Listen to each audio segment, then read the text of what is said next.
All right, this live episode of Power On continues from the Momentum Expo, our first annual Momentum Expo 2018, and we are joined right now by a real superstar. We've been teasing his appearance on the show ever since we started this live stream, and I'm so glad right now to introduce to you our guest, Bob Coomer. Thank you. It's my pleasure to be here. Love it. Yeah, so for people that don't know a lot about you, you're pretty famous. I mean, let's face it, you're pretty well known. My way of saying it is all that and $2 gets me coffee every morning. So, everybody knows. I get emails from all over the world, usually about parks or hiking or dealing with a disability somehow or how I deal with it. And the fact is, I consider myself really lucky.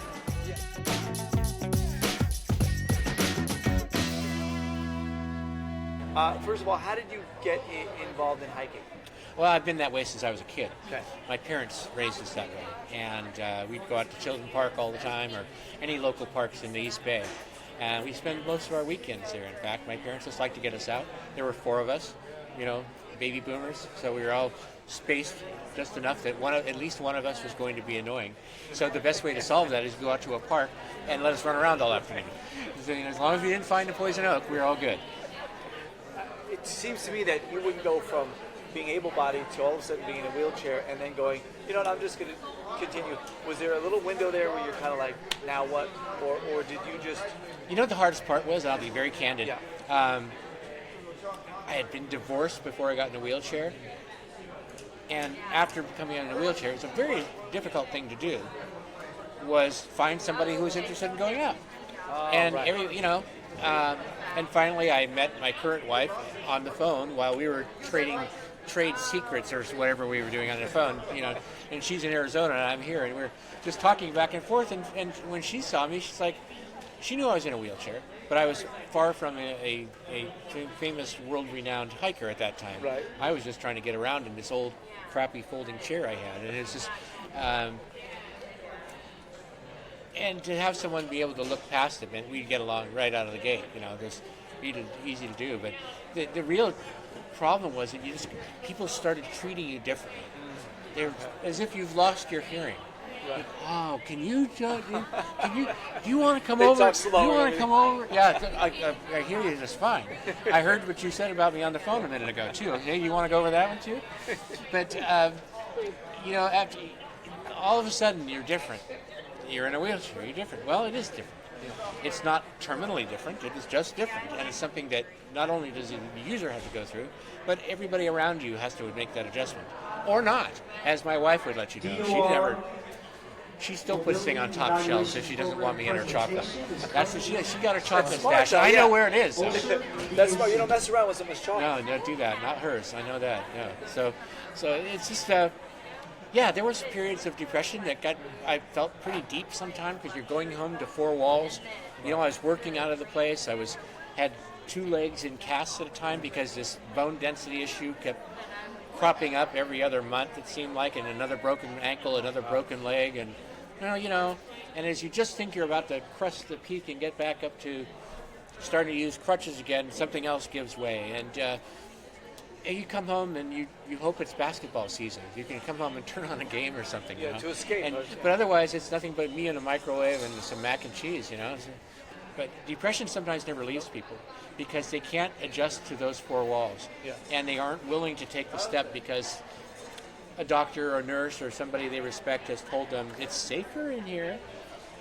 That applies to just about anything and anybody, ability, disability or not. You cannot cross streets. Maybe you don't go out driving. After all, there was an accident out on 101 last night, or whatever it may be. We all have to deal with it. And so the chair is just kind of an addition to the equation. Is there somebody that stands out in your mind as someone who you have motivated more than someone else? Is there someone who's older, younger, middle-aged that you connected with that sent you a letter, an email, or talked to you in person or a phone call that you really remember? Wow, I really... Oh, absolutely. One in particular. Well, there are several. Okay. I don't know where I start, but one in particular, he's a gentleman with CP in South Bay in a power chair. And we went on a hike last year at Point Pinole. And he was just, go for it. And so we talked almost every day. We talk to each other, chat a little, because he goes to the South Bay parks every morning, and he's out there on these dirt trails and things and uneven trails in a power chair with far fewer ability to control if something gets off center, you know, and he just takes it in stride, you know. Something happens, we just fix it and get back in and try it again. And he's got a great attitude, and anybody that will, I've had people on top of Mount Lassen that use me to shame their children into coming up. And they saw me going up the trail there. They go, "You see that man up there?" Right. And I love that. It was like they came up passing to the kids with their hands in their pockets, just like, "Oh, God.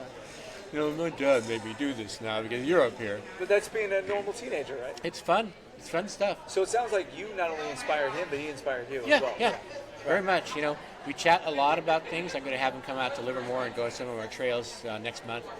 And when he gets a chance to come up there, I think he needs a driver. But that's okay. He must know how to get out to these local trails too. Again, not letting anything stop you. Yeah, find a way to do it. Yeah, no excuses. And you just can't limit yourself artificially. Right. Because until you find out that there's a barrier that is insurmountable, and the first one I've ever met so far is El Capitan in Yosemite. I'm not, you know, people have gone up there. People in wheelchairs have gone up in slings and things and pulled themselves up. I just don't. It's not my idea to wake up at 6:30 in the morning with a 2,000-foot drop out your window. It wasn't something that interested me too much, you know. That and surfing, you know. No, hanging 10 is just like I don't know. I don't know how I do that. I mean, not everything is for everyone, right? But you're certainly making some that do, and I enjoy it. I've been to hiking, surfing competitions down south because a gentleman down in Southern California who was trying to do this. I got him involved in working at the gym, working out, and feeling better about himself and being able to do more things, and it worked for him. So he said, "Yeah, tell me when you're going out there. Oh, we'll get you out there too." I said, "That's okay. I'll bring my fishing rod. You know, we'll deal with that." You take it at your own speed. Yeah, exactly. So we're going to check out your trailer right now. Check this out. This is Four Wheel Bob's trailer.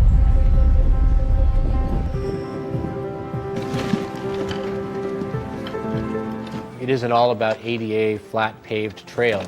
If you keep pushing and the chair keeps going forward, then just take it as far as you can go. This would be one heck of an accomplishment for him. Going across the Sierras would be incredible. Going from the east side of the Sierras over the crest through the highest part of the Sierras and into Rhodes End at Kings Canyon. Over all these rocks, you're probably going to be gaining over 1,000 vertical feet a day.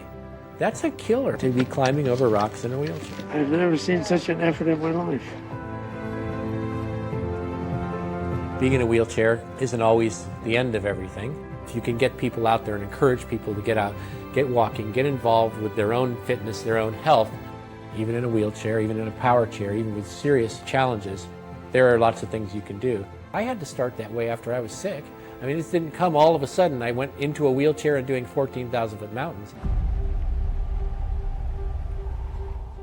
When you're a type 1 diabetic, your kidneys are in real danger if you don't take care of them.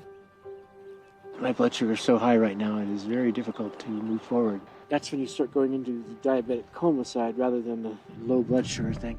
He's got a daughter and grandchildren, and I'm like, family comes first, and the mountain comes second. The mountain isn't going to bring you chicken soup when you're not feeling good. They pay me to come move the rocks out of your way. Wow.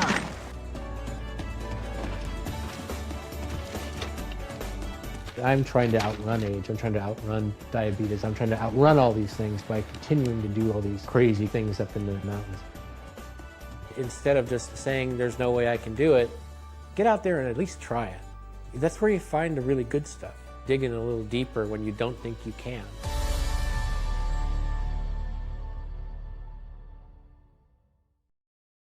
All right, so we're back. Very cool trailer. I did see that trailer, as a matter of fact. It's pretty moving and inspiring. That was your wife in the trailer. That's Gina. That you talked about. And she's also your partner, your hiking partner, right? I wish. Oh, she doesn't? Gina likes to take pictures. When we go locally, she'll hike because she has great photos locally on local trails. But you get her out talking about camping somewhere, yeah, you better have the name Hilton or Marriott on front of it, you know? Oh, so can't forget the holiday. Yeah, exactly. Yeah.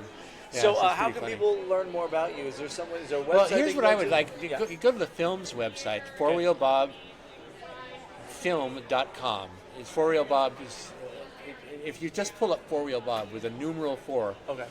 the film site will come up. Okay. Go on there. If you're interested in seeing it on a PBS channel, there's a list from coast to coast under the heading of Watch on the film's website. It'll give you the dates and times of every showing around the country. Very cool. Everywhere but Oklahoma, it seems. I don't know what they're doing in Oklahoma, but They're, guess I need to they're go- busy with musicals. I need to go back there and that's awesome. Well, you know what? Thanks for inspiring awesome. us. Thanks for joining us here on Power On, this very special live episode of Power On. You have made it awesome, and looking forward to seeing what's next for you. More fun stuff in the mountains coming up. It has to be. Good stuff. All Thank right, you Bob. so much. Thank you My so much. pleasure. All right, buddy. Absolutely. Take All care. right, you know what we're going to do? We're going to say goodbye to Bob here in person, and you guys are going to watch episode 5 of Power On. This is our Freedom Scientific Topaz versus Human Wear Prodigy. Remember that episode? It was a good one. Well, you can watch it now.